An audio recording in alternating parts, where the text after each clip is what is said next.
നമുക്ക് കിരണിന്റെയും കല്യാണിയുടെയും നല്ലൊരു കഥ കേട്ടാലോ? അതിനു മുമ്പായി ആദ്യമായി കാണുന്നവരുണ്ടെങ്കിൽ ചാനൽ ഇഷ്ടപ്പെട്ട ഒന്ന് സബ്സ്ക്രൈബ് ചെയ്യാൻ മറക്കരുതേ. വീഡിയോ ഇഷ്ടപ്പെടുവാണെങ്കിൽ ലൈക്ക് ചെയ്യാനും നിങ്ങളുടെ വിലയേറിയ അഭിപ്രായങ്ങളൊക്കെ രേഖപ്പെടുത്താനും മറക്കരുത് കേട്ടോ. അങ്ങനെ നമ്മൾ കാണുന്ന ദിലീപ് ഓഡിറ്റോറിയത്തിലേക്ക് വരുവാണ്. അപ്പൊ ദിലീപിനെ മാലയിട്ട് സ്വീകരിക്കുന്ന രതീഷാണ്. രതീഷും വേലും ഒക്കെ എല്ലാവരും അകത്തേക്ക് സ്വീകരിച്ചോണ്ട് പോവാ. ആ സമയം കിരണ് ഗംഗാപ്രസാദ് ആ വഴിക്ക് അങ്ങനെ വരുന്നുണ്ടോ എന്ന് ഇങ്ങനെ വീക്ഷിച്ചോണ്ടിരിക്കുക. ഓഡിറ്റോറിയത്തിന് അങ്ങോട്ടേക്ക് അവൻ കയറി വരുന്നുണ്ടോന്ന്. അങ്ങനെ അകത്തേക്ക് ദിലീപിനെ കൂട്ടിക്കൊണ്ടു ചെന്നു ഓഡിറ്റോറിയത്തിന്റെ അകത്തേക്ക്. ആ സമയം അവിടെ കാർത്തിക ഉണ്ടായിരുന്നു. അങ്ങനെ ദിലീപും കാർത്തികയും തമ്മിൽ അവിടെ നിന്ന് സംസാരിക്കണം. അപ്പൊ മുഹൂർത്തത്തിന് കുറച്ച് സമയം കൂടെ ബാക്കിയുണ്ട്. പൂജാരി മണ്ഡപത്തിൽ വേണ്ട കാര്യങ്ങളൊക്കെ ചെയ്തുകൊണ്ടിരിക്കുക.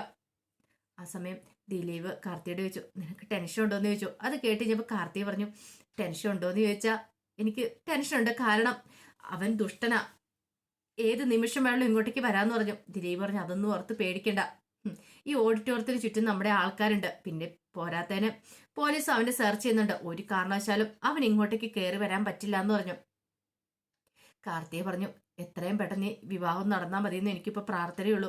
ഒരു പക്ഷേങ്കിൽ അവൻ വന്നിട്ടുണ്ടെങ്കിൽ എന്നെ എന്തെങ്കിലും ചെയ്താലും കുഴപ്പമില്ല ദിലീപേട്ട, പക്ഷെ ദിലീപേട്ടൻ എന്തെങ്കിലും സംഭവിച്ചാൽ എനിക്ക് സഹിക്കാൻ പറ്റില്ല എന്ന് പറഞ്ഞു. അങ്ങനെയൊന്നും ഉണ്ടാവത്തില്ല, നീ നല്ല ധൈര്യശാലിയല്ലേ, പിന്നെ എന്തിനാ ഇങ്ങനെയൊക്കെ പറയണമെന്ന് ചോദിച്ചു. ധൈര്യശാലിയൊക്കെ തന്നെയാ, പക്ഷേ എങ്കിൽ ദിലീപേട്ടൻ്റെ അച്ഛനും ആ ദുരന്തം കൂടെ സംഭവിച്ചു കഴിഞ്ഞപ്പോൾ ഞാൻ പറഞ്ഞല്ലേ ഈ വിവാഹത്തിൽ പിന്മാറിക്കോളാന്. ഇനിയിപ്പോ ദിലീപേട്ടനും കൂടെ എന്തെങ്കിലും സംഭവിച്ചു പോയാൽ എനിക്ക് സഹിക്കില്ല, ആ അമ്മയ്ക്ക് പിന്നെ ആരുണ്ടെന്ന് ചോദിച്ചു. അങ്ങനെയൊന്നും ഉണ്ടാകത്തില്ല, അവനിട്ട് കിട്ടാൻ പോകുന്ന ഏറ്റവും വലിയ അടിയാ. എന്റെ അമ്മ പോലും ഈ ബന്ധത്തിന് സമ്മതിച്ചു എന്തുകൊണ്ടാ നിനക്കറിയാലോ, അവനിട്ട് ഒരു പണി കൊടുക്കണം, അതുകൊണ്ട് മാത്രം, അല്ലെങ്കിൽ അമ്മ ഒരിക്കലും ഈ ബന്ധത്തിന് സമ്മതിക്കില്ലായിരുന്നു പറഞ്ഞു. അത് കേട്ടതും കാർത്തിക പറഞ്ഞു, അത് ശരിയാന്ന് പറഞ്ഞു. അപ്പോഴേക്കും കല്യാണി അങ്ങോട്ട് വന്നു. ആഹാ, രണ്ടുപേരും കൂടെ നമ്മുടെ മാറി നിന്ന് സംസാരിക്കണോ? കുറച്ച് കഴിയുമ്പോഴത്തേനും താലി കിട്ടി കഴിഞ്ഞാൽ പിന്നെ എത്ര വേണമല്ലോ സംസാരിക്കാലോ എന്നൊക്കെ പറഞ്ഞിങ്ങനെ കളിയാക്കുവാണ്. അപ്പോഴേക്കും കാർത്തിക പറഞ്ഞു, അങ്ങനെയൊന്നുമില്ല കല്യാണി, വേണ്ട വേണ്ട, ഇനിയിപ്പൊ അതൊന്നും പറയണ്ടെന്ന് പറഞ്ഞു. ഈ സമയത്ത് പ്രകാശം കിരണിന്റെ അടുത്തേക്ക് വന്നു. കിരണിന്റെ അടുത്ത് നിന്നിട്ട് പറഞ്ഞു, മോനെ ഒരു കാര്യം ചെയ്യാം, നീ അകത്തേക്ക് പോയിക്കോ, ഞാനിവിടെ നിന്നോളാം, അവൻ വന്നിട്ടുണ്ടെങ്കിൽ ഞാൻ പറയാന്ന് പറഞ്ഞു. അത് വേണ്ടച്ചാ, അച്ഛനും കൂടി പോയാൽ മതി, കാരണം താലിയുടെ സമയത്ത് അച്ഛനവിടെ ഉണ്ടായിരിക്കണം, ഞാൻ ഇവിടെയൊക്കെ വീഴ്ച നിന്നോളാന്ന് പറഞ്ഞു. പ്രകാശം പറഞ്ഞു, ഒരു കാരണവശാലും അവൻ ഇങ്ങോട്ടേക്ക് വരില്ല, വന്നിട്ടുണ്ടെങ്കിൽ അവന്റെ കാര്യത്തിൽ ഒരു തീരുമാനം ഉണ്ടാക്കണം, അവൻ ജീവനോടെ പിന്നെ ഇവിടുന്ന് പോകാൻ പാടില്ലെന്ന് പറഞ്ഞു. കിരൺ പറഞ്ഞു, ഈ തവണ അവൻ എന്തായാലും രക്ഷപ്പെടില്ല അച്ഛാ, ഉറപ്പായിട്ടും അവൻ ഇങ്ങോട്ടേക്ക് വന്നത് സത്യമാണെങ്കിൽ അവന്റെ കാര്യത്തിൽ ഒരു തീരുമാനം ഉണ്ടാക്കും.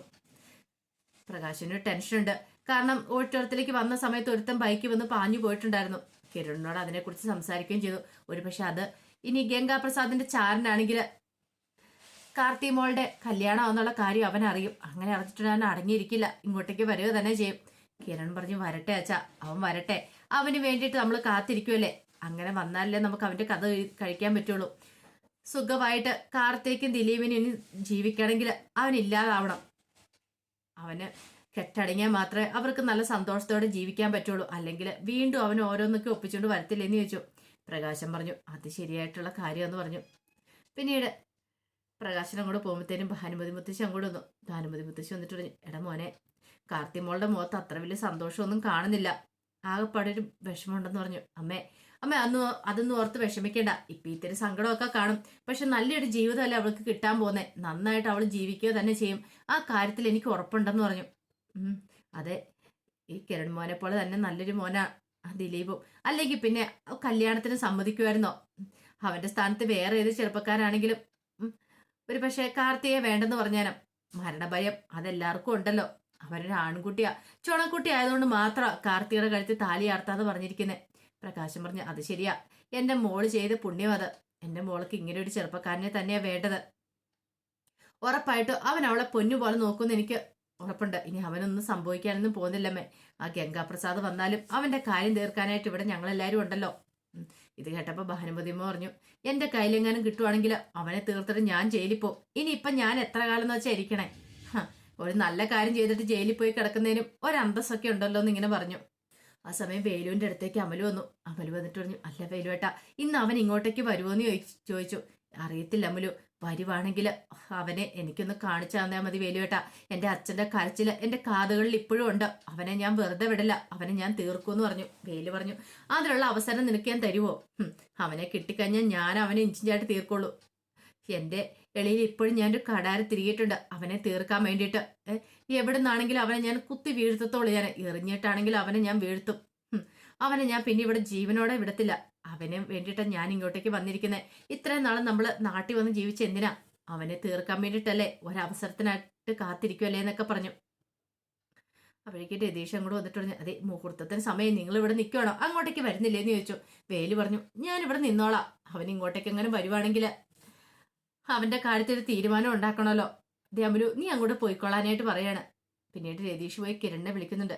ദേ കിരൺ സാറേ ബാ, അകത്തേക്ക് വാ, മുഹൂർത്തത്തിനുള്ള സമയം എന്ന് പറഞ്ഞു. കിരൺ പറഞ്ഞു, ഞാൻ വന്നേക്കാം, നീ പോയിക്കൊള്ളാൻ പറയാണ്. പിന്നീട് തിരുമേനി പറഞ്ഞു, അതെ മുഹൂർത്തത്തിനുള്ള സമയം എന്ന് പറഞ്ഞു പൂജാരി. അങ്ങനെ ആദ്യം ദിലീപ് മണ്ഡപത്തിലേക്ക് കയറി. അതിനുശേഷം കാർത്തികയും കൂടെ കയറുവാണ്.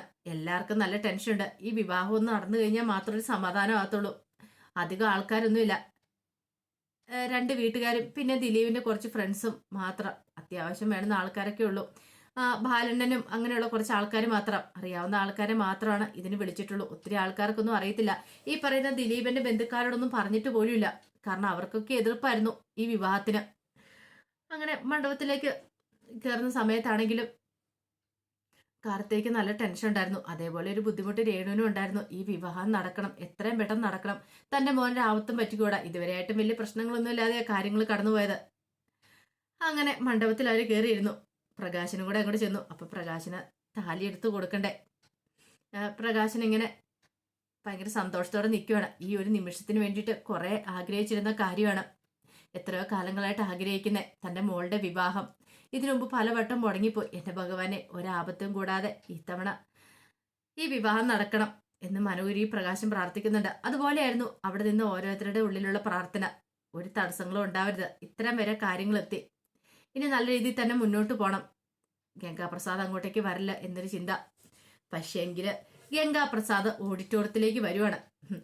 സ്പീഡിൽ എത്താൻ വേണ്ടിയിട്ട് ആംബുലൻസ് ഡ്രൈവറെ ഇടിച്ചിഞ്ച പരിവാക്കി ആംബുലൻസിൽ കയറിയാണ് അവരങ്ങോട്ടേ വരുന്നത്. അങ്ങനെ ഓഡിറ്റോറിയത്തിന്റെ അവിടെ എത്തി. ഓഡിറ്റോറിയത്തിന്റെ അവിടെ എത്തി നോക്കിക്കഴിഞ്ഞപ്പോൾ അവിടെ ഒന്നും ആരും കാണുന്നില്ല. ഇപ്പൊ എല്ലാവരും അകത്തായിരിക്കും എന്ന് വിചാരിച്ച് ഗംഗാപ്രസാദ് എന്ത് ചെയ്തു? ഗംഗാപ്രസാദ് ഓഡിറ്റോറിയത്തിലേക്ക് വേറെ വഴി കൂടെ ഫ്രണ്ടിൽ കൂടെ വന്നില്ല. ഫ്രണ്ടിൽ കൂടെ വന്നിട്ടുണ്ടെങ്കിൽ കാണൂല തന്നെ ആരെങ്കിലും. അതുകൊണ്ട് എന്ത് ചെയ്തു? ബാക്ക് സൈഡിൽ കൂടെ അതിനകത്തൂടെ ഓഡിറ്റോറിയത്തിലേക്ക് നുഴഞ്ഞു കയറുക. അപ്പൊ കിരണ് ഓഡിറ്റോറിയത്തിന് അവിടെ നിൽക്കുന്നുണ്ട്. ഫ്രണ്ടിൽ കൂടെ ആയിരിക്കും അവൻ വരത്തുള്ളൂ. അങ്ങനെ വരുവാണെങ്കിൽ തന്നെ ആ ഒരു ചിന്തയോട് കൂടിയിട്ടാണ് നിൽക്കുന്നത്. പക്ഷേങ്കിൽ ഈ സമയം ഗംഗാപ്രസാദ് വേറെ വഴി കൂടെ അകത്ത് കയറിയിട്ടുണ്ടായിരുന്നു. അങ്ങനെ അകത്തേക്ക് പാത്തും പതുങ്ങി പോണൊരു മാസ്ക് വെച്ചു. തന്റെ മുഖം ആർക്കും പെട്ടെന്ന് തിരിച്ചറിയാൻ പാടില്ല എന്ന് വിചാരിച്ചിട്ട് എല്ലാരും മുഹൂർത്തത്തിനുള്ള സമയമായല്ലോ. അപ്പൊ അവിടെ ഇങ്ങനെ പ്രതീക്ഷയോടെ കാത്തിരിക്കുകയാണ് താലികെട്ടിന് വേണ്ടിയിട്ട്. അങ്ങനെ ഒടുവില് പ്രകാശന് താലി എടുത്ത് കൊടുക്കുകയാണ്. താലി എടുത്ത് കൊടുത്തു കഴിഞ്ഞപ്പോ ദിലീപ് താലി വാങ്ങി കാർത്തികയുടെ കഴുത്തിൽ താലി കെട്ടാനായിട്ട് തുടങ്ങുക. ഈ സമയത്താണ് ഗംഗാപ്രസാദ് വരുന്നത്. ഗംഗാപ്രസാദിന്റെ കയ്യിലൊരു പിസ്റ്റളും കാര്യങ്ങളൊക്കെ ഉണ്ടായിരുന്നു.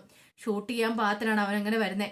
അങ്ങനെ താലിയൊക്കെ എടുത്തു കൊടുത്ത് കാർത്തികയുടെ കഴുത്ത് ദിലീപ് താലി കെട്ടാനായിട്ട് ഇങ്ങനെ ഒരുങ്ങുമ്പോഴത്തേനും പ്രകാശൻ ആ കാഴ്ച കാണുന്നത് ഗംഗാപ്രസാദ്. കാരണം മാസ്ക് വെച്ചിട്ടുണ്ട്. തോക്കിങ്ങനെ ഒരെണ്ണം ഇങ്ങനെ ചൂണ്ടിക്കൊണ്ട് ഒരുത്തം വരുന്നുണ്ട്. അപ്പോഴേ കാര്യം മനസ്സിലായി പ്രകാശന് ഇതാരെ എന്താന്നൊക്കെ. അവനാണ്, ഗംഗയാണ്, അല്ലെങ്കിൽ അവന്റെ കൂട്ടാളികൾ ആരെങ്കിലും ആയിരിക്കുമെന്ന്. അപ്പോഴേക്കും കാർത്തികയുടെ കഴുത്ത് താലി കെട്ടിയിട്ടുണ്ടായിരുന്നു ദിലീപ്. ഈ സമയം പ്രകാശൻ എടാന്നൊരു ഒറ്റ വിളിയായിരുന്നു. എല്ലാരും ഞെട്ടി തിരിഞ്ഞു നോക്കുകയാണ്. അപ്പോഴേക്കും തോക്കും ചൂണ്ടിയിരിക്കുന്ന ഗംഗാപ്രസാദിനെ കണ്ടേ. കിരൺ ആ സമയത്ത് അങ്ങോട്ടേക്ക് പാഞ്ഞു വരുന്നുണ്ട്. പ്രകാശന്റെ അലർച്ച കേട്ടു. വരുമ്പത്തേനും ഗംഗാപ്രസാദ് പിന്നെ പറയേണ്ട കാര്യമുണ്ടോ? അവന്റെ കാര്യത്തിൽ എന്തായാലും ഒരു തീരുമാനം ഉണ്ടാക്കും. ഇത്തവണയെങ്കിലും അവന് രക്ഷപ്പെടാനായിട്ട് പറ്റില്ല. അപ്പൊ അതിന്റെ വിശേഷങ്ങളൊക്കെ നമ്മൾ കാണാനായിട്ട് പോകുന്നേ. ഇനി എന്തായി തീരും, എങ്ങനെയായി തീരും നമുക്ക് കണ്ടറിയണം. ദിലീപിന്റെ കാർത്തികയുടെ കല്യാണം എന്താണെങ്കിലും നടക്കും. ഇത്തവണ ഇനി മുടങ്ങാനൊന്നും പോകുന്നില്ല. കുറെ നാളായി നമ്മള് ഗംഗയുടെ അവസാനം കാണാനായിട്ട് കാത്തിരിക്കുന്നേ. ദുഷ്ടന്മാരെ ദൈവം പല പോലെ വളർത്തുമെന്ന് പറഞ്ഞാൽ അവനിങ്ങനെ വളർത്തി വളർത്തി കൊണ്ടുവരിക.